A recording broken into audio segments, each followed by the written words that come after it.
Bueno, muy buenas tardes a todos, esperando se encuentren excelentes. Bienvenidos al foro de hoy. Hoy tenemos con nosotros al profesor Yair de Freitas. Él nos va a exponer las proyecciones laborales para el 2021 entre lo jurídico y la política laboral. Profesor Yair, muchísimas gracias por haber aceptado nuestra invitación nuevamente como ponente en este nuevo ciclo de foros y esperemos sea de provecho. Si tienen alguna consulta o alguna pregunta, la pueden colocar en el chat. Muchísimas gracias, profe. Hola, muy buenas tardes. Muchos saludos para ti y también para todas las personas que nos acompañan durante la tarde de hoy. También muchos saludos a todo el equipo de la Universidad Católica Andrés Bello, que gracias a su apoyo tecnológico estamos pudiendo desarrollar esta actividad. Pues en efecto, pues la idea es reencontrarnos después de un año bastante complicado y tener la posibilidad de abordar temas que creo son de mutuo interés y en específico, en este caso en particular, el área de mi competencia que está asociado con el análisis de lo que tiene que ver con el entorno jurídico en materia laboral y pues por supuesto un poco a partir de allí hacer toda una serie de estimaciones de cuál debería ser el comportamiento estimado para el próximo año 2021. En ese sentido, pues fundamentalmente de lo que vamos a estar abordando son dos grandes tópicos, es decir, por una parte, desde la perspectiva de un indicador que creo que es bastante específico, que es resultado del manejo de distintas situaciones, como lo es el tema de la variable jurídica, y por otro también el tema de lo que suele ser, o en este caso se espera sea, la política laboral que nos acompañe para todo el periodo de enero-diciembre del año próximo por comenzar. Entonces, fundamentalmente la sesión, que es bastante corta, en realidad lo quiero orientar el debate un poco más al tema de las preguntas y respuestas, va a estar vinculado a estos cuatro puntos fundamentales. El primero de ellos tiene que ver con las proyecciones normativas, el segundo con las proyecciones judiciales, el tercero con las proyecciones de parte de la administración del trabajo y finalmente algunas conclusiones con 5 estimaciones, considero las más relevantes, que nos van a permitir incentivar de pronto una participación en cuanto a todo lo que es el periodo de preguntas y respuestas. Entonces, sin más preámbulos y con el propósito de hacer rendir el tiempo de todos los presentes, voy a dar inicio a esta, digamos, disertación. Por supuesto, las personas que tengan preguntas pueden irlas formulando a través del chat que está preparado para eso, porque ahí tiene una pestaña habilitada para el tema de las preguntas. Y si lo quieren hacer de manera, digamos, verbal, una vez que complete la exposición, de mi parte, con todo el gusto para atenderles en lo que puede ser algunas disertaciones respecto al contenido de lo que hoy nos convoca. En cuanto al primer planteamiento, que tiene que ver en específico con el tema de las proyecciones normativas, vamos a vivir, en mi estimación, un año 2021 no tan diferente como lo hemos tenido en otras ocasiones, quizá con algunas variantes. Quizá la variante fundamental viene dada por dos grandes vertientes. Por una parte, el proceso reciente de elección de los miembros a diputados del Poder Legislativo Nacional en las condiciones que ya conocemos, con las pugnas entre los distintos sectores políticos, que es una variable que pretendo mantener aislado durante esta intervención, pero en todo caso, digamos, va a haber una funcionalidad desde el punto de vista del Poder Legislativo que va a ser distinta a la que hemos experimentado en oportunidades anteriores. Y digo esto porque se espera exista tanto creación de nuevas normas como también modificación de normativas existentes. Entonces, de la perspectiva de la creación de nuevas normas, esto ya lo hemos conversado en otras ocasiones, lo he señalado en otros foros. En efecto, hay una ley especial de teletrabajo cuyo contenido se estaba adelantando, en particular prácticamente en el último trimestre de este año, y que por supuesto tras el resultado de este proceso que estamos diciendo de elección de los diputados para la Asamblea Nacional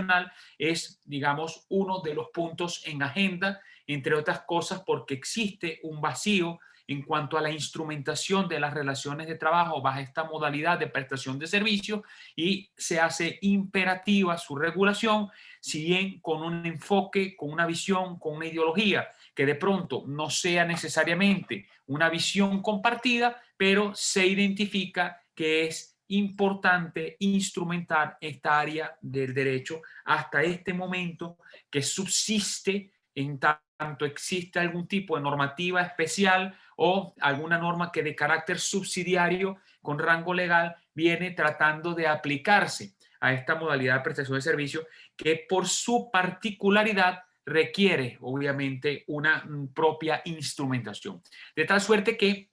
digamos, dentro de la agenda legislativa pareciera en primer orden está el llenar este pendiente con una ley especial de teletrabajo y es probable que esto ocurra en el primer trimestre, si no a inicios del segundo trimestre, y tenga, obvio, entonces aquí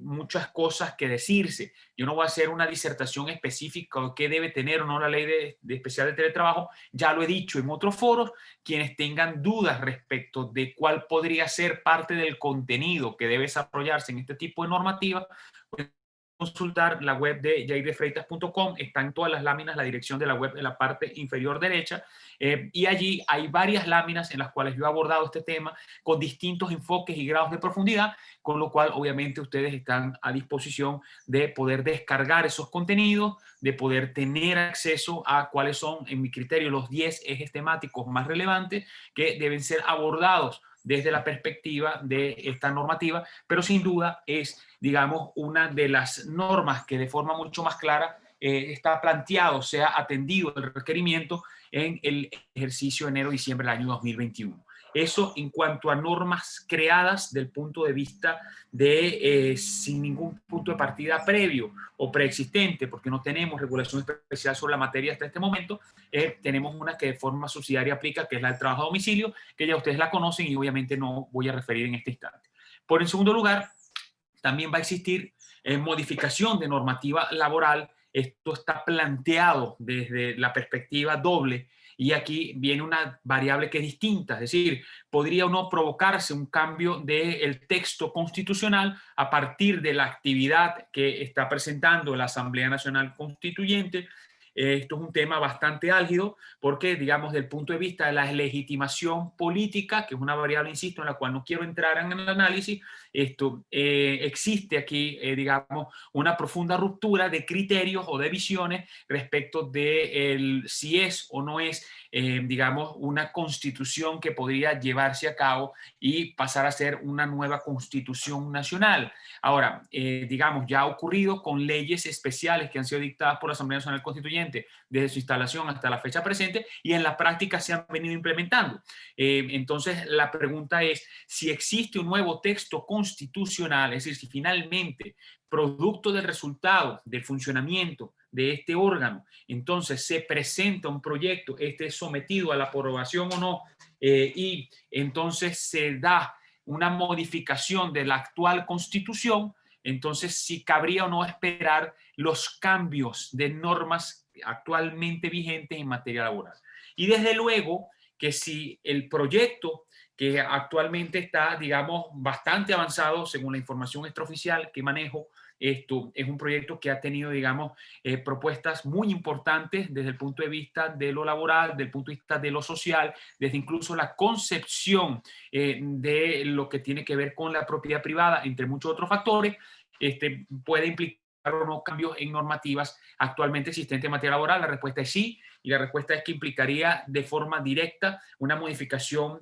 bastante importante de la Ley Orgánica del Trabajo para adecuarla a ese nuevo texto normativo, en el entendido que esa información estaría por concretarse en los términos en los cuales, digamos, se ha tenido acceso. Pero obviamente sabemos bien que cuando los proyectos están en esta fase, son sujetos a múltiples modificaciones, variantes, análisis y, obvio, alteraciones. Y, en definitiva, los textos que luego son propuestos pueden o no coincidir con, digamos, la información que se maneja. Pero de concretarse en los términos en los cuales estamos manejando, estaremos diciendo que sí debería venir después de esto una modificación del piso jurídico en materia laboral, comenzando por la misma Ley Orgánica del Trabajo.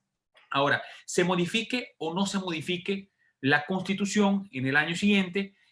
hay normas que van a ser tocadas, que deben ser tocadas, y la primera que surge es desde luego la Ley Orgánica de Prevención, Condiciones y Medio Ambiente de Trabajo, entre otras cosas, porque es una normativa que muestra algún grado de costura ya con los temas ocurridos derivados del tema de la pandemia y también de muchas situaciones que desde su aprobación en el año 2005 y hasta la fecha presente ya requieren ser actualizadas y modificadas, incluyendo el tema de las sanciones que están establecidas en la ley, que hoy obviamente tienen unos montos que no son precisamente estímulo para el cumplimiento de las obligaciones que están en ella establecidas. Entonces, posiblemente esta normativa también sea objeto de modificación. Entiendo que extraoficialmente existen planteamientos al respecto, sin embargo, no hay un cuerpo de normas articulado ni en carácter de anteproyecto todavía que permita hacer un análisis con mayor profundidad de este punto, pero sí estamos hablando que estos serían dos grandes proyectos de modificación de norma, amén del tema de la ley especial de teletrabajo, en caso la ley especial de teletrabajo como un tema de creación de una nueva norma que podrían irrumpir en el escenario jurídico para el próximo año. Desde el punto de vista de las normas de rango sublegal, existe, como ustedes saben, un reglamento que está pendiente de la Ley Orgánica del Trabajo. Sin embargo, este reglamento es muy poco probable que se produzca por las razones que precisamente acabamos de explicar. Hubo en algún momento un borrador, un papel de trabajo sobre el tema. Era un papel de trabajo muy similar al texto actual del reglamento de la Ley Orgánica del Trabajo, pero que obedece a la LOT derogada y tenía ciertas adaptaciones, obviamente, de acuerdo con la normativa que fue aprobada en el año 2012, pero este proyecto, este borrador de proyecto, porque ni siquiera fue un proyecto que fue, digamos, desarrollado, digamos, no ha recibido la discusión ni ha recibido el tratamiento que se esperaba en los últimos años. Recordemos que cuando se modifica la Ley Orgánica del Trabajo en el año 2012, se crea un nuevo texto normativo por completo. Entonces hubo un periodo en el cual había unas adaptaciones en tema de la jornada de trabajo, había unos lapsos para erradicar lo que era el tema del esquema de intermediación establecido en la ley derogada, etcétera, pero después de esto se esperaba que se iba a abordar el reglamento de la Ley Orgánica del Trabajo. No ha sido así, es decir, existió un papel de trabajo, un borrador de papel de trabajo, ese papel de trabajo recibió algún tipo de análisis y algunas primeras observaciones, sin embargo, luego fue, digamos, dejado de lado y no fue atendido en lo sucesivo. Entonces, es posible que si no ocurre una modificación de la Ley Orgánica del Trabajo, probablemente el reglamento de la ley sí se lleve a cabo, pero la probabilidad es muy baja, es mucho más probable que se mire una reforma de la Ley Orgánica del Trabajo, los trabajadores y las trabajadoras, que está vigente antes que se toque esta normativa de rango sublegal. Fuera de eso, salvo el tema de sustituciones de los valores de ajuste de unidad tributaria que tiene algún tipo de consecuencias en materia de sanciones, fundamentalmente en materia laboral, la fijación del salario mínimo que también se hace por vía digamos, de decreto, que es una norma de rango sublegal, es muy poco probable que existan cambios normativos o implementación de nuevas normativas que tengan rango sublegal. Finalmente, y para concluir la parte de las proyecciones de orden normativo, están las denominadas normas técnicas, que precisamente están a la espera porque existen dos borradores de proyecto. Esto lo dijimos en la labor desde muy temprano, cuando apenas estaba iniciando el tema del COVID, que ya se estaban haciendo, digamos, señalamientos sobre la materia, que venían dos normas técnicas, que eran la NT 01-2020 y la NT 02-2020. La primera de ellos tenía que ver con el tema de bioseguridad en tema de pandemia. La segunda tiene que ver con el tema de las condiciones de ergonomía y prestaciones de servicio en ambiente seguro, en materia de seguridad y salud laboral, para el tema del teletrabajo. Y obvio, esto no tiene que ver con la ley especial de teletrabajo, que de pronto pueda no tocar algunos puntos. Perfectamente podría ocurrir que concurran ambas disposiciones, porque recordemos, las normas técnicas están más orientadas al tema de seguridad y salud laboral, en este caso, en los términos que estamos planteando nosotros, bajo el enfoque de lo que es el análisis que estamos llevando esta tarde. Entonces, es muy probable, sí, porque la primera norma ya estaba lista, estaba en fase de borrador, e incluso el director del INSACEL públicamente hizo ese señalamiento en una intervención que hizo en un foro y posteriormente también allí reiteró que existía también una propuesta de instrumentación en materia de seguridad y salud laboral para el tema del teletrabajo. Entonces, es muy probable también que estas normativas irrumpan en este nuevo sistema satelital normativo que tenemos ahora en Venezuela y acompañe las más de 120 normas que directa o indirectamente están regulando el tema laboral en Venezuela, digamos, constitución, leyes orgánicas, leyes especiales, leyes ordinarias, reglamentos, decretos, resoluciones y ahora también, obvio, normas técnicas. Entonces, digamos, todo este tinglado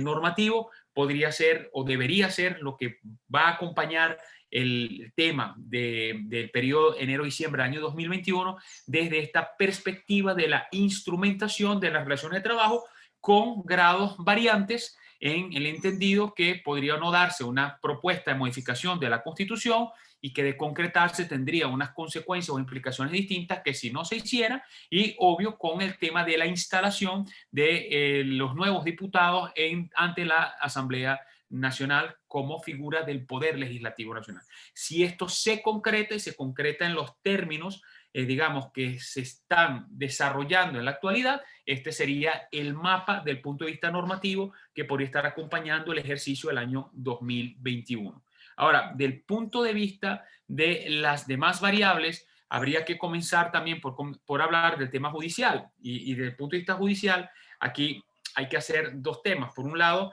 el balance fundamental de lo que tiene que ver con qué ocurrió en este año 2020 desde la perspectiva del desarrollo de los criterios jurisprudenciales y luego el tema particular de cuáles son las expectativas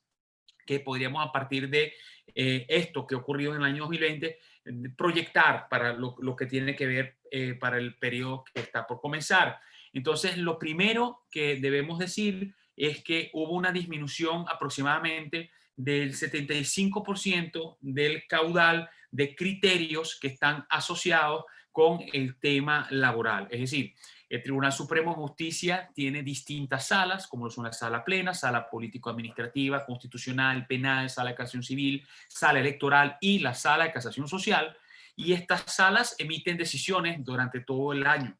Y de esas decisiones se hace, nosotros, dentro del equipo de la labor, hacemos una revisión exhaustiva de cada uno de los contenidos de estas decisiones y en caso que existan criterios que estén asociados al tema laboral, obvio, los estudiamos a profundidad, los resumimos y los colocamos en nuestra web, que tiene un servicio de suscripción especialmente para eso. Entonces, esto nos permite tener una estadística de poder entender en promedio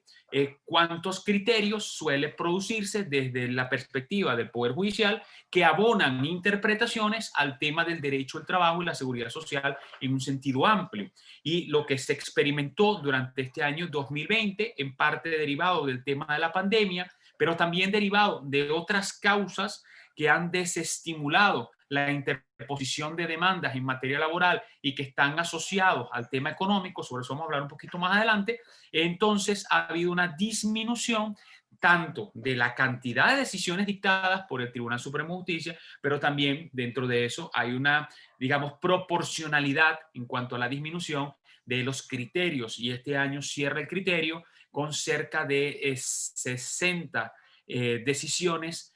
o de 60 criterios, perdón, que tenemos en materia laboral. Hay decisiones que a veces tienen 5 o 6 criterios, a veces hay muchas decisiones que no tienen ningún criterio en materia laboral, pero digamos, es cerca de 60 criterios. Para este periodo 2020, el promedio siempre supera los 220, 230 por año, a veces hasta incluso más, a veces un poco menos, pero siempre está alrededor de los 200, un poco más. De allí esta estimación que estamos en una disminución cerca de un 75% del caudal de criterios identificados en promedio de lo que ha sido el histórico, el comportamiento del Poder Judicial, ¿no? También hay una disminución de la tasa de contradicción. Esto es elemental porque al haber un menor caudal de decisiones, es aún menos probable encontrarte con decisiones que puedan resultar contradictorias, pero también porque ha habido una maduración de los criterios que fueron implementados implementados por el Tribunal Supremo de Justicia y hoy por hoy, digamos, existe un menor grado de innovación desde la perspectiva de lo que es el establecimiento de criterios, porque los problemas que se están presentando en primer orden son de naturaleza tradicional. Ya hay una normativa que se echó para instrumentar estos temas y esa normativa ya ha sido interpretada y pues ha habido, digamos, una desaceleración en cuanto a la creación e innovación desde el punto de vista de los criterios. Y esto hace que desde luego también disminuya la tasa de contradicción.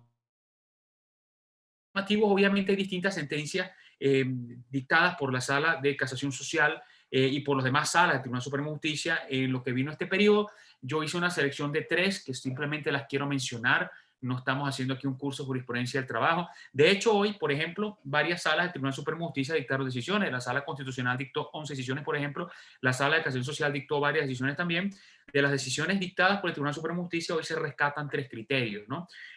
Fundamentalmente en la sentencia número 67, 70 y 71 de la Sala de Casación Social, pero, digamos, dentro de esos criterios le están, digamos, haciendo reiteración de interpretaciones que ya fueron formuladas por el Tribunal Supremo de Justicia y no me genera ningún tipo de variación. 2 de estas normas están asociadas, una de ellas accidente de trabajo, un tema de responsabilidad subjetiva, otra está asociada a un tema de la incomparecencia de una entidad de trabajo a una audiencia y un justificativo que se presentó un documento privado que no fue ratificado por un tercero, y así por el estilo. Es decir, temas que o son de orden procesal o que siendo de orden sustantivo no tienen ningún tipo de innovación respecto de criterios anteriores, por el contrario, ratifican y sin contradicción de ningún tipo, afortunadamente además, cosas que ya ha dicho el Tribunal Supremo de Justicia, incluyendo el tema de los criterios para la estimación del daño moral que fueron establecidos, como ustedes saben, en la decisión de Hilao Flexilón. Ahora, volviendo al tema de cuáles son los 3 criterios más llamativos de este año, en mi selección figura en primer orden una sentencia que es el caso de Nicaragua Country Club, que es una sentencia del 20 de febrero de este año, con ponencia del magistrado Danilo Mojica, una sentencia que tiene el número 24, si no me falla la memoria ahora, pero que donde obviamente hay un señor que, si no me falla la memoria, de apellido Argüello, demanda una serie de beneficios con carácter salarial y finalmente la sala, luego de obviamente el trajinar jurídico, primera instancia, apelación, etcétera, termina señalando en la sentencia que les estoy refiriendo que el pago de subsidio por comida balanceada no es considerado salario. Yo ya venía suponiendo que este tipo de sentencias iban a producirse. Lo conversamos en el año 2012, cuando a propósito del cambio de la Ley Orgánica del Trabajo señalaba que se iban a continuamente implementar beneficios sin carácter salarial, que esto iba a dar lugar a distintas pugnas, que esto ya había ocurrido con anterioridad en Venezuela, pero esto es un escenario típico de economías inflacionarias que están acompañadas de un régimen de prestaciones sociales retroactivo. Y por supuesto lo que está ocurriendo es que ahora estamos viendo proliferar un poquito más algunas demandas en las cuales las personas están denunciando que el pago de ciertos beneficios tengan o no carácter salarial. En este caso no lo tenía por la forma como fue implementado el beneficio, porque no cumple los extremos establecidos en la ley. Esa sentencia es una sentencia que se dio el 20 de febrero, además en un momento en el cual la página del Tribunal Supremo de Justicia no estaba funcionando, entonces quizás fue una sentencia poco conocida. Luego vino una sentencia que me parece también muy interesante, también del magistrado Danilo Mojica, que es la sentencia número 40 de, creo que es un restaurante que está bajo el nombre de Inversiones NOS o algo así. Esta sentencia toca 2 temas, toca muchos, toca por lo menos 4 o 5 temas que son relevantes en materia laboral, pero insisto, varios de ellos tradicionales, no son los que más me llaman la atención, pero sí el tema de considerar la propina como salario, que es un tema que se ha trabajado en varias oportunidades, pero en este caso, en esta sentencia, se refleja creo que de una manera bastante acertada, porque además aclara muy bien que no es el monto recibido por el trabajador lo que se considera como salario en materia de la propina, sino el derecho que tiene el trabajador a percibirla, pero además la sala estableció un método en esta decisión en el cual de manera muy específica señalaba que si no había sido pactado por las partes cuánto era el valor de ese derecho a percibir la propina, entonces tenían que utilizarse el análisis de unas variables que ellos definen en la decisión para poder hacer esa determinación, esa estimación. Entonces, para mí esa sentencia es muy importante por ese criterio y también porque toca el tema de cuando una reunión normativa laboral, que es un aspecto de derecho colectivo, pocas veces tratado en el tribunal, pero digamos, porque la naturaleza digamos, recursiva de todos los que tienen que ver con derechos colectivos la coloca normalmente en pugna en instancia de la Administración de Trabajo antes que en el Poder Judicial. Entonces, obvio que cuando aparece una sentencia en el cual se precisa cuándo sí y cuándo no aplica una reunión normativa laboral, en este caso la asociada al tema de los restaurantes, por supuesto, lo hace además con bastante rigor jurídico, y comparto en particular el criterio. Me parece bastante interesante que señales qué ocurre si hay o no hay una extensión de esa reunión normativa laboral para las empresas, y esto permite de alguna forma aclarar cosas. Y finalmente, la tercera decisión, y ya con esto termino esta parte, el balance del año 2020, es precisamente una sentencia muy reciente, que es el caso del señor Yodra contra Smartmatic, que es la sentencia número 62, porque esta decisión toca un tema que es bastante delicado y que está asociado con el tema del pago de beneficios laborales que fueron pactados en divisa. Pero aparentemente esta decisión, en unos pasajes de la sentencia, da a entender que los cálculos tienen que hacerse en divisa, pero luego en otra parte también dice que el pago tiene que hacerse en bolívares por los conceptos condenados, y deja la duda, aun cuando pareciera que podríamos estar ante la presencia de un cambio de criterio. Habría que ver qué va a ocurrir, porque en mi criterio debería existir una aclaratoria a esta decisión. Muy probablemente ya las partes la pidieron y posiblemente la misma se produzca en los próximos días. Pero en efecto, esta es una decisión del magistrado Edgar Gavidia, que es de fecha 10 de diciembre, si no me falla la memoria, y por supuesto esta decisión en particular dice o plantea este tema. Ya este tema se había tocado el año pasado de una forma bastante interesante, con una decisión que era la decisión del caso de Norton Fulbright, que es un despacho de abogados, una persona que demandó unas prestaciones sociales y dijo ser trabajador, y digamos, en este caso el despacho decía que él era socio, que no era trabajador, etcétera. Pero más allá de este debate, hubo unos montos condenados que obviamente no se hizo el cambio de criterio que ahora se está proponiendo. Sería un cambio de criterio en caso que se concrete en los términos literales que pareciera desprenderse de algunos pasajes de la sentencia. Habría que esperar a ver, porque incluso esa decisión de Norton Fulbright del año 2019 recibió dos aclaratorias bajo la sentencia 007 y la 008, que fueron publicadas a principios de este año 2020. Entonces, habría que ver si en particular estamos ante la presencia o no de un cambio de criterio. Pareciera que sí, insisto, porque hubo una distinción dentro del cuerpo de la sentencia. Me refiero al caso de Smartmatic, y que da a entender que pareciera que el pago de los beneficios laborales pactados en divisa tendría que concretarse en divisa. Pareciera, insisto, porque, digamos, la sentencia luego asoma a otra situación, y entonces habría que esperar a ver qué ocurre con la aclaratoria, o con, en efecto, cómo se va a terminar esa experticia complementaria del fallo y cómo concreta el tema, ¿no? Pero podríamos estar a las puertas de un cambio de un criterio, y esto pues sometería a un examen bastante riguroso, siendo el bolívar la moneda de curso legal, y teniendo, digamos, la sala un criterio ya establecido en esta materia. Podría significar un cambio muy importante. En cuanto a expectativas para el año 2021, podría haber o no un aumento de causas. Yo creo que sí lo va a haber, es decir, se va a experimentar bien por un sistema de ventilación de audiencias a distancia, pero desde luego seguramente hay un caudal represado de algún tipo de audiencia que en este momento está en tribunales de primera y segunda instancia, que eventualmente podrían llegar al Tribunal Supremo de Justicia. Debería haber un mayor caudal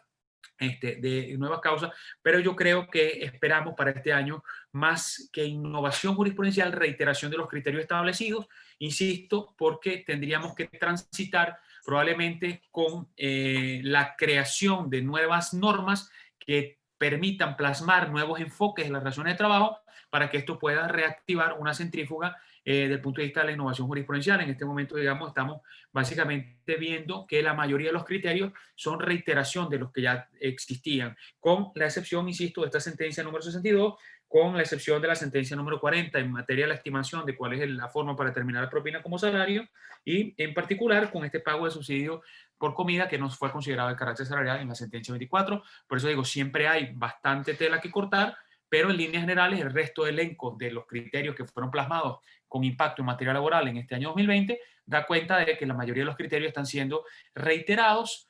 con una disminución de la tasa de contradicción y, en consecuencia, digamos, con menos margen de innovación jurisprudencial. Ahora, voy a lo que tiene que ver con el tema de la administración del trabajo. Y aquí creo que hay 4 tópicos que son importantes de abordar. En primer orden, el tema de la política de empleo. En segundo lugar, el tema de la remuneración. En tercer lugar, el tema del funcionamiento de la Administración de Trabajo y, en último orden, el tema de la relación de OIT y Venezuela.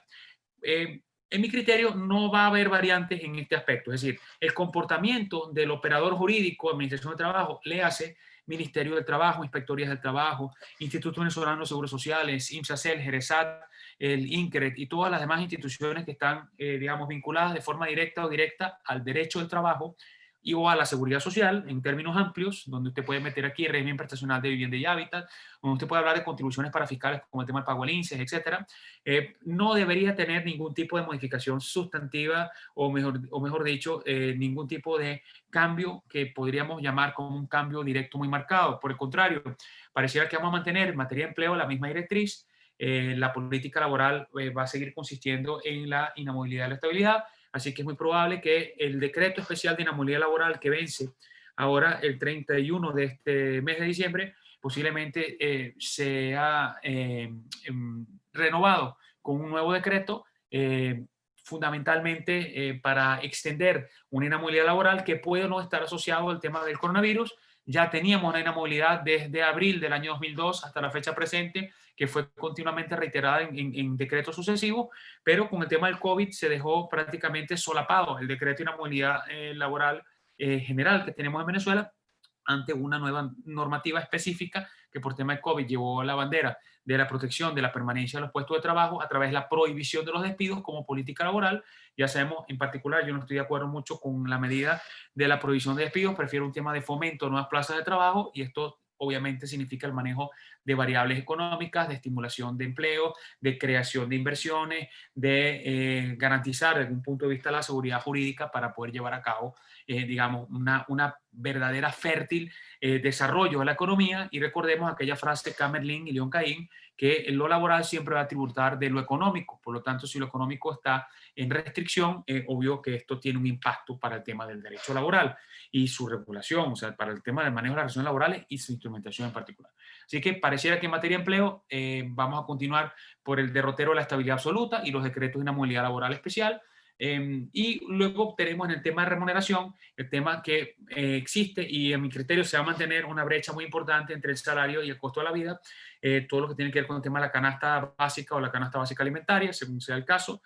pero en líneas generales es muy poco probable que esta diferencia se recorte porque estamos manejando una economía de devaluación, de inflación, de carencia de producción y además en donde estamos desarrollando quizá o oxigenando el sistema, quizá básicamente en temas de servicios más que en producción de bienes. Entonces, obvio que aquí no están dadas todas las variables para poder decir que vaya a haber una recuperación real del poder adquisitivo. Si acaso podríamos experimentar ajustes de los salarios mínimos siempre en criterio nominal,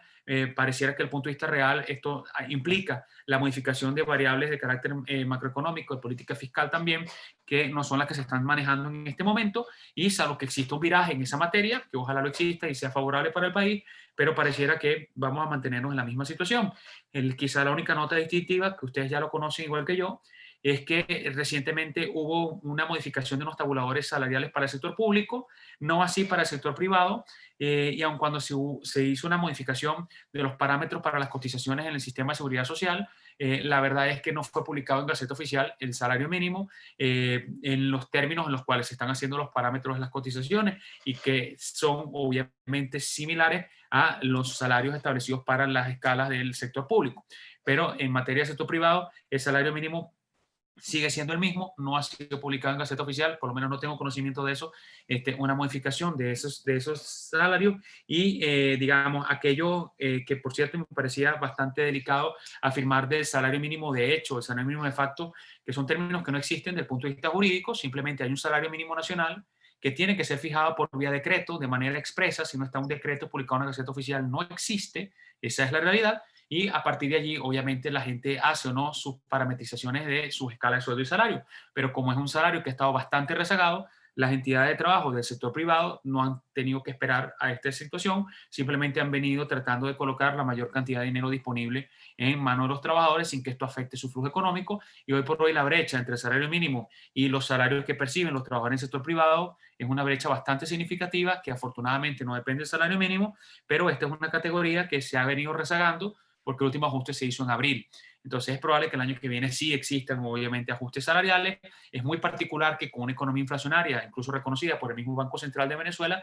en lo que va de año tocamos un ajuste salario a principios del mes de enero y tocamos un segundo ajuste en el mes de abril y luego de eso no se habló más de los ajustes salariales. Entonces pareciera que vamos a una situación en la que los ajustes, si se hacen, van a ser desde el punto de vista nominal por las razones económicas profundas que sabemos que hay, que son muchas más de las que podemos enunciar en este momento por razones de tiempo, pero no pareciera que fuese a haber una recuperación, digamos, verdadera del poder adquisitivo. Ya sabemos que esto tiene unas implicaciones desde el punto de vista de la gestión de talentos. Sobre ello vamos a concluir algunas notas, aunque obviamente excede el objetivo de la charla. Funcionamiento de la Administración de Trabajo, pues no le veo ningún cambio tampoco. Por eso en este tema de la Administración de Trabajo no le veo modificación. Lo que hemos tenido este año, que es lo mismo de los años anteriores, es orientación en la cual todo se ha abocado a canalizar los procedimientos de reenganches y también los procedimientos o planteamientos de reclamo a los trabajadores, y hay algún volumen de análisis de fiscalización de cumplimiento de obligaciones laborales y muy residualmente un tema sancionatorio en las entidades de trabajo,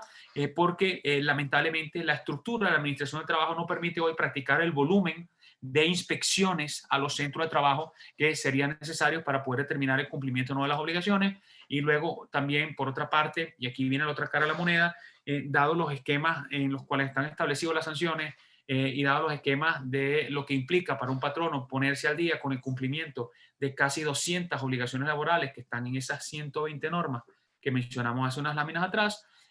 fundamentalmente va llevando a que se descuide la observancia de muchas de las obligaciones que están establecidas, no solamente en la Ley Orgánica del Trabajo, la LOCIMAT, sino en leyes especiales, y que no exista la posibilidad de identificar, fiscalizar y lograr el cumplimiento de estas obligaciones. Como quiera que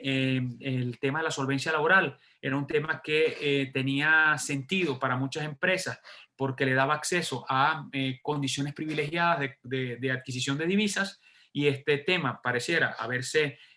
extinguido en el tiempo derivado de el recorte de la brecha entre la tasa oficial y el mercado que no se puede mencionar. Esto pues de alguna forma determinó a desestimular por la no adjudicación de divisas oficiales a tasa preferencial la observancia de las obligaciones en materia laboral, pero también del lado de la Administración del Trabajo no existe la capacidad para poder llevar a cabo todas las fiscalizaciones que serían necesarias para determinar si las empresas están cumpliendo o no cumpliendo, con lo cual esto es un indicador que pareciera, si todo sigue como está, el año que viene no va a tener variación tampoco.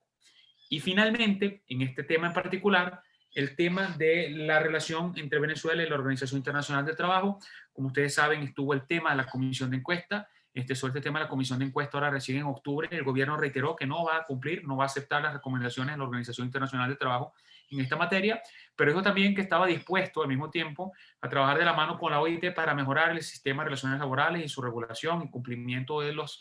obligaciones a las que está llamado el país de cara a los convenios que han sido suscritos y ratificados por la OIT. Entonces, seguimos un esquema en el cual la visión de la Organización Internacional de Trabajo, a través de ese informe emitido de la Comisión de Encuesta, es que Venezuela no está cumpliendo con unos convenios internacionales. El Estado dice que sí está cumpliendo y luego dice no tengo ningún problema en que trabajemos de la mano para mejorar el cumplimiento de obligaciones, pero no acepto que he incumplido. Entonces, esto es un esquema que el año que viene no pareciera que vaya a tener ningún tipo de variación. Posiblemente se mantenga. Habría que ver si va a haber alguna visita técnica por parte de la Organización Internacional del Trabajo. Dios quiera que sí, y Dios quiera que además esto se haga en beneficio de los derechos laborales en Venezuela. Pero pareciera que estamos orientados exactamente a este sentido, y que no va a haber un cambio de idea al respecto. Finalmente, y ahora sí con esto creo que concluyo, de cara a las 5 estimaciones considero que son relevantes tener en cuenta para el año siguiente. En primer lugar, el tema de la visión de las relaciones laborales. Va a haber una visión mucho más acentuada de lo que ya conocemos, ha sido la visión que hemos tenido en los últimos 20 años, salvo que exista una variación conceptual derivada de la Constitución que esté asociado o implícitamente asociado al tema de los conceptos relativos a la propiedad privada, a otros temas en particular que tengan que ver con las formas del concepto del trabajo en líneas generales, más allá de un tema de un derecho no fundamental, pero el concepto de trabajo y de las relaciones de trabajo en particular, esto no debería haber una variación, pero sí una acentuación respecto de cuál va a ser la visión que se va a proyectar. Y esto es importante porque esto va a tener incidencia en todos los demás renglones, ¿no? En cuanto al tema del empleo formal y el trabajo decente, hay un tema muy particular porque dado lo que ha ocurrido con el tema de las condiciones económicas que ya veníamos enfrentando en el país, y luego en segundo orden las consecuencias derivadas del tema de la pandemia, estamos en una franca dificultad, en mi criterio, para poder recuperar una tasa de empleo formal cercana a lo que en algún momento tuvimos, pero también muy difícil.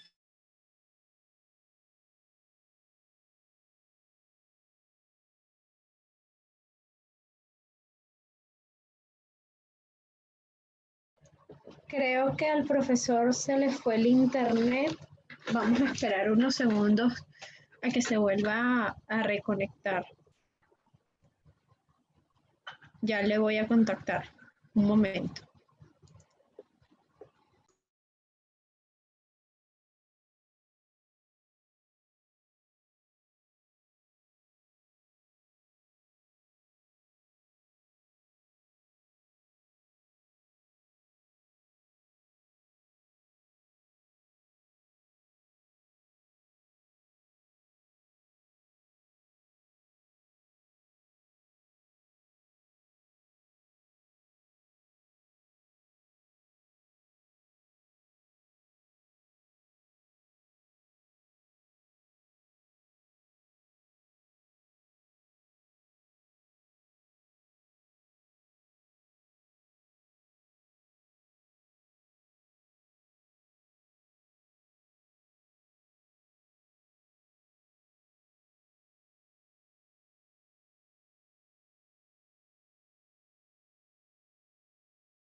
Ok, no sé, ¿ya me pueden escuchar? Sí, ahora sí, profe. Ok, entonces, me regreso. Y como pueden ver, estos son todos los tips para la ponencia. Muchísimas gracias por su atención. No, mentira. Ya estoy regresando a la lámina anterior. Disculpen, es que se nos cayó el internet. Creo que fue esa falla. No, honestamente, no sé exactamente qué ocurrió. Estoy tratando de regresar a mi lámina anterior. Aquí estamos. Entonces, decía, ahora sí, teníamos este tema del empleo formal y el trabajo decente, que es una gran dificultad para este ejercicio fiscal, y esto nos colocaba en una situación un poco primitiva, dado las variables de contexto previas al tema del COVID-19, pero también derivado de todo lo que implicó la pandemia desde el punto de vista de la actividad comercial, de la actividad productiva del país y también del tema del sector servicio. Ahora, en el caso particular de los criterios judiciales, les decía, hay distintos factores asociados a la desaceleración. El comportamiento de las variables económicas ha incidido en que muchas empresas, digamos, cuenten con menos trabajadores, pero a su vez cuando se dan las rupturas de las relaciones laborales, dado el tema inflacionario, dado el tema de la devaluación, dado que muchas personas toman la decisión incluso de irse del país, esto ha significado que exista una menor propensión a hacer demandas o a hacer reclamos y en definitiva entonces existan digamos, la solución de estos conflictos, diferencias por vía no judicial y desde luego esto implica que al no tener un caso planteado en un tribunal sea menos probable que tengas una decisión en el Tribunal Supremo de Justicia y por supuesto esto radica en que exista una desaceleración del tema de la innovación en materia de criterio. Desde el punto de vista del esquema remunerativo, decía yo, más allá del tema del salario mínimo, los empleadores están llevando a cabo la creación, diseño e implementación de lo que tiene que ver con paquetes en los cuales están buscando que la mayoría de estos no tengan carácter salarial. Unos lo están haciendo con el máximo rigor, es decir, tienen sus asesores que desde el punto de vista jurídico les indican cuándo un pago sí es o no es considerado salario. Otros lo están llevando de forma directa, es decir, están trabajando o con el criterio que puede tener el gerente de esa entidad de trabajo o simplemente por imitación de un criterio que fue implementado en otra organización en desconocimiento de cómo debe ser la correcta instrumentación del beneficio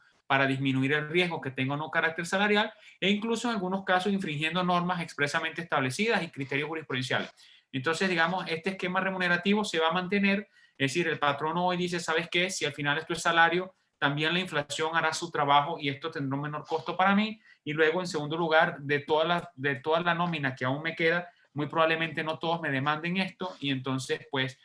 yo tomo el riesgo y voy sin ningún tipo de protección a implementar unos mecanismos que a veces son bastante agresivos y que sí tienen implicaciones salariales, el patrón no lo sospecha, pero aún así los lleva a cabo.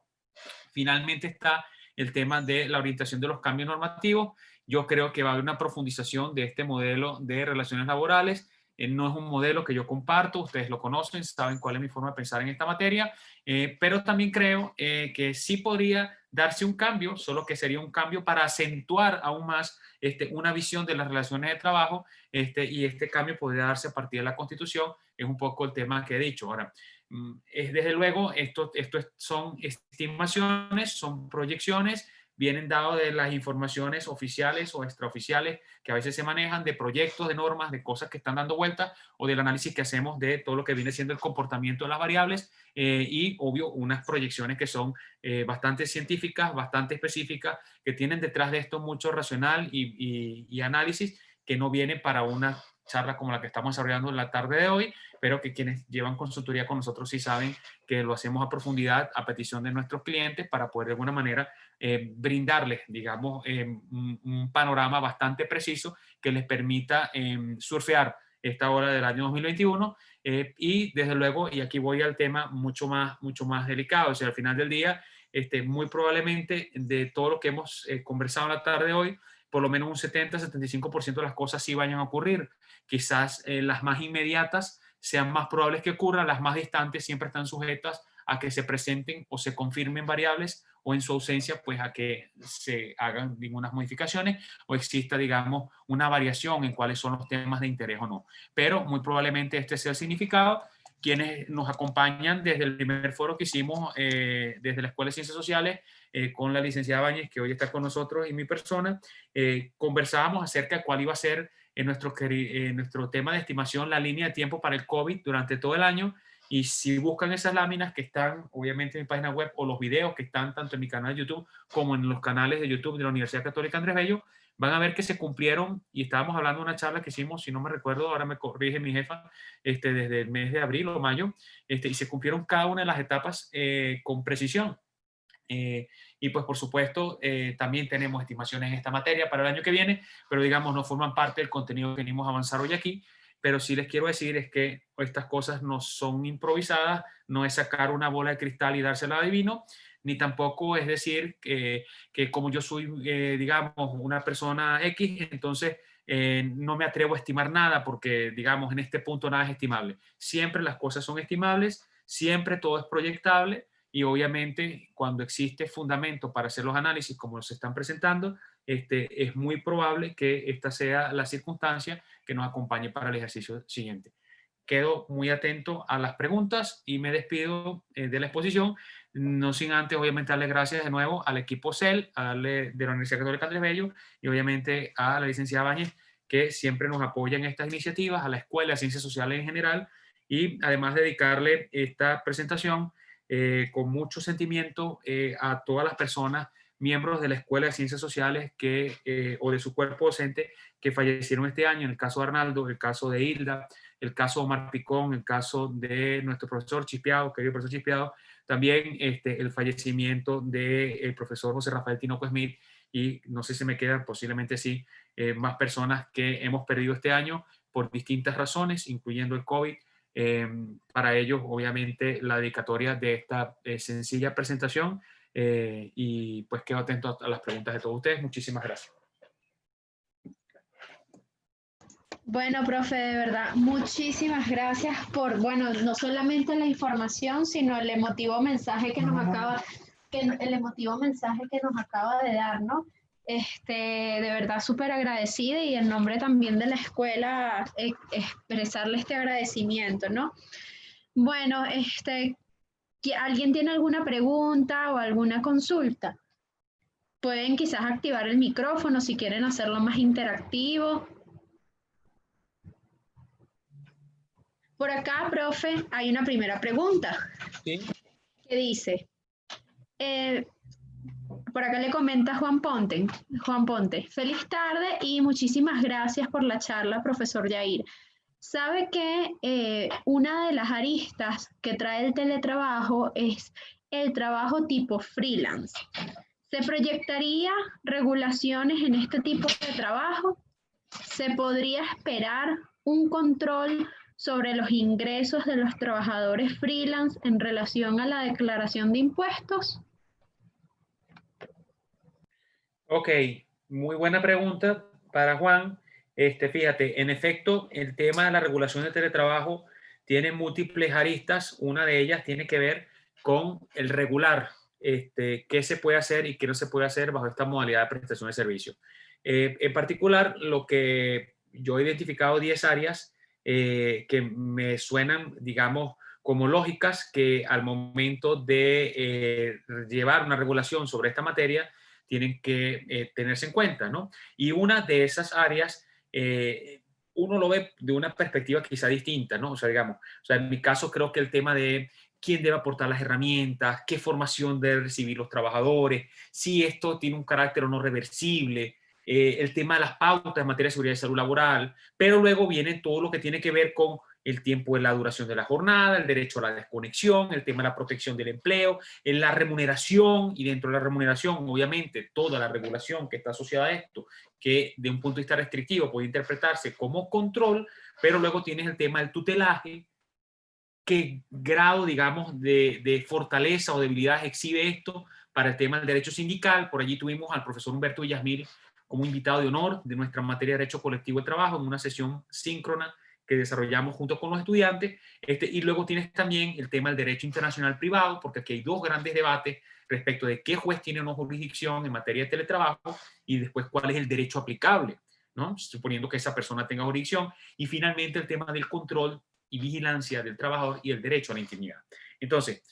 para mí, esa, digamos, es la burbuja de las 10 grandes áreas temáticas que tienen que ser trabajadas por el teletrabajo, digamos, trabajadas por quienes vayan o aspiren regular esta materia del teletrabajo. Sin embargo, y aquí te digo, Juan, tienes mucha razón cuando tú dices freelance y el tema control, porque desde la perspectiva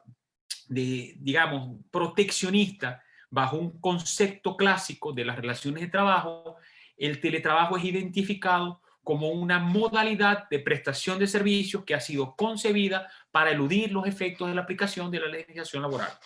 Entonces, allí, y voy al tema mucho más específico, cuando uno analiza desde el punto de vista de la visión de actores de mucha importancia del tema de la administración del trabajo actual en Venezuela sobre esta temática, lo primero que descansa es el tema de decir, hay que regular el teletrabajo para evitar que el patrono haga y deshaga con estas personas bajo esta modalidad a distancia y que el derecho laboral no los proteja. Con lo cual, digamos, todas estas áreas que yo decía de un punto de vista, no sé si romántico, ¿no? Pero yo diría más bien científico, que tiene que ver con el tema de tomar en cuenta estas 10 variables, tendrían una visión en la cual hay que regular para controlar, que es un poco lo que está diciendo Juan, y esto implicaría, inclusive en una de las expresiones que fueron utilizadas en uno de esos foros públicos que se hicieron desde con iniciativa del Ministerio del Trabajo,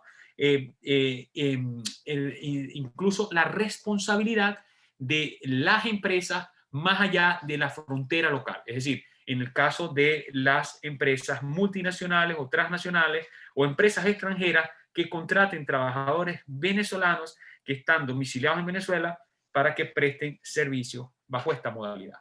¿no? Entonces, sí va a implicar un mayor grado de control. Desconozco porque el proyecto no ha sido elaborado, pero digamos, en la visión que se ha dejado compartida, si no estoy aquí revelando ningún secreto de fábrica, es decir, aquí lo que tenemos es, digamos, una serie de seminarios, foros que se fueron desarrollando, en los cuales fueron plasmando la visión oficial del tema, y sí hay una, digamos, disposición muy acentuada a regular el tema de los freelance, precisamente para establecer pautas de control sobre esta forma de prestación de servicios. Entonces, obviamente sí, y esto, desde luego, que se supone que si esta persona lo que devenga es salario, porque pasa a ser trabajador, etcétera, y todas las demás cosas que ustedes pueden conocer, debería aplicarse sobre esos pagos unas retenciones, debería haber unos pagos de impuestos, etcétera. Habría que ver cómo lo van a regular y cómo lo van a sincronizar con la normativa en materia tributaria, porque desde luego también es un debate muy importante en cuanto a si los ingresos que se generan o no por esta vía están sujetos a impuestos y a retenciones. Y muy probablemente la respuesta sea que sí, pero habrá que ver en qué términos lo canalizan. No sé si le respondí a Juan. O sea, en este momento no hay nada regulado sobre la materia, pero digamos, por allí vamos, ¿no? Muchísimas gracias, profe. Vamos a ver. No sé, Juan, si quieres activar, vi que activaste el Sí, micrófono. Adelante. aló, ¿me escuchan? Sí, buenas Sí, se tardes. escucha. Sí, bueno, primero que nada, muchísimas gracias, profesor Yair. Está diciendo que dio justo en el clavo precisamente sobre lo que quería con la pregunta, que va un poco dos áreas, ¿no? Primero que yo como reclutador, un poco que me manejo en esta dinámica COVID, tengo la oportunidad de trabajar reclutador y siempre me llamaba la atención que a la hora de ofrecer trabajo a personas en Latinoamérica siempre preguntaban sobre la temática del impuesto, ¿no? Que es algo que aquí en Venezuela uno no sabe qué decir a un trabajador, porque, ¿sabes? Uno vive en esta área gris, en esta burbuja que uno no sabe exactamente qué aplica y qué no aplica, pero al mismo tiempo también estoy en una empresa en que hacemos esto a través de la modalidad freelance, ofrecemos trabajo a personas en Venezuela para compañías fuera de Venezuela, pero claro, es como usted dice, este trabajo freelance queda de alguna manera u otra para evadir ciertas instancias o normativas que en lo que uno es de derecho laboral. Yo me gradué en el 2016 de Relaciones Industriales, tuve la fortuna de ver clase con usted, con clase con Omar Picón y muchísimos otros profesores que me dieron una gran profundidad en el tema. Esta temática del teletrabajo es algo que uno no sabe, uno no tiene buena perspectiva, pero bueno, con lo que ya dijo hoy, bueno, un poco con los distintos foros y demás que he visto y seminarios, da una muy buena información y bueno, yo creo que ya veremos qué viene el 2021. Muchísimas gracias. Listo, gracias Juan, más bien muchísimas gracias, muchos saludos. Yo sí te diría, si tienes chance en un momento, pásate siempre por mi web personal, porque normalmente cuando doy ponencias sobre el tema, escojo las más relevantes y las voy colocando disponibles en la sección que tiene que ver con escrito y publicaciones. Está un apartado que es de ponencias y ahí siempre vas a poder disponer de una lámina si esto te sirve para darte alguna información adicional que sobre el desarrollo se vayan dando, porque también sé que por la dinámica del trabajo no siempre uno tiene tiempo de participar en todos los foros, pero sí están ahí a la orden y además son de descarga gratuita, no implica absolutamente nada, sino ir, tocar, descargar y ya, y visualizar. Entonces, si tienes chance, revísalo porque hay varias, creo que están asociadas con este tema de teletrabajo, que están por allí colgadas, muchas otras de otros seminarios que he dado que no están allí, algunos cosas privadas de empresas, pero digamos, en estas en particular sí hay información allí que es de peso. Y tú tienes toda la razón, el tema tributario es un tema muy relevante en todos los países. En Venezuela siempre ha sido un tema, digamos, rezagado, porque desde el punto de vista salarial está, pues, obviamente, las retenciones que te hace directamente el patrono o el empleador, y luego, pues, hay una declaración que tú haces, impuestos sobre la renta, descargas estas retenciones que ya te hicieron, pagas el complemento y listo. Pero, digamos, en otros países, la renta o la consideración de dónde se genera la renta, qué tipo de impuesto paga, es un tema significativo porque los porcentajes pueden ser más altos o menos elevados, y esto para trabajadores, lo que llamamos trabajadores internacionales, o sea, trabajadores que prestan servicios para un clúster completo, por ejemplo, de América Latina, región andina, etcétera, sí tiene un impacto en su compensación que los afecta de manera significativa, y para ellos es muy claro o muy necesario tener claro cuáles son las pautas y cuáles son los impuestos o los tributos que van a Correcto. tener que pagar para tomar decisiones. Quizá digamos, a nivel local, lo vemos, bueno, pues es una declaración de impuesto sobre la renta, ya sabemos lo que ocurre todos los años, cuáles son los porcentajes, es la misma norma, no tiene tanto asunto, ¿no? Pero para estas otras personas sí, que además reciben compensaciones en dólares que son muy atractivas. Entonces, si estas compensaciones están sujetas o no a algún tipo de pago de impuestos o retención, para ellos es verdaderamente significativo y eso, desde luego, tiene un impacto para nosotros. Entonces, digamos, lo más probable es que si existe norma en este tema, esta norma en particular vaya a hacer algún tipo de mención al respecto y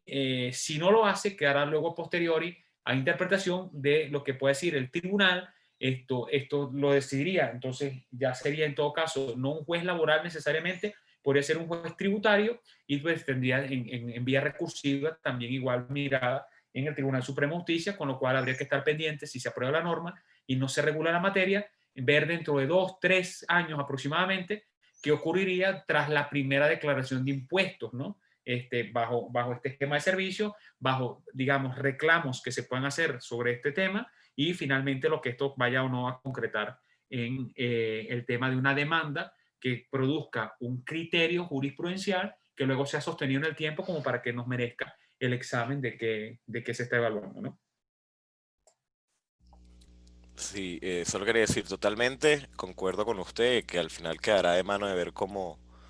se va avanzando. Eso es algo que hay muchísimas personas que cada vez más entran en este mundo del teletrabajo. Y también quería extender una felicitación a usted y a su equipo de trabajo. Conozco su página, conozco muy bien el contenido que no solo postea ahí, sino también en redes como LinkedIn. Es un contenido muy completo, que bueno, cualquiera que esté oyendo y no lo conozca, lo invito a participar porque en verdad es muy bueno. Muchísimas gracias de nuevo, profesor. Gracias, Juan. Gracias por esa referencia. Conste que no le estoy pagando a Juan para que me haga publicidad, conste. Pero gracias en verdad por la referencia.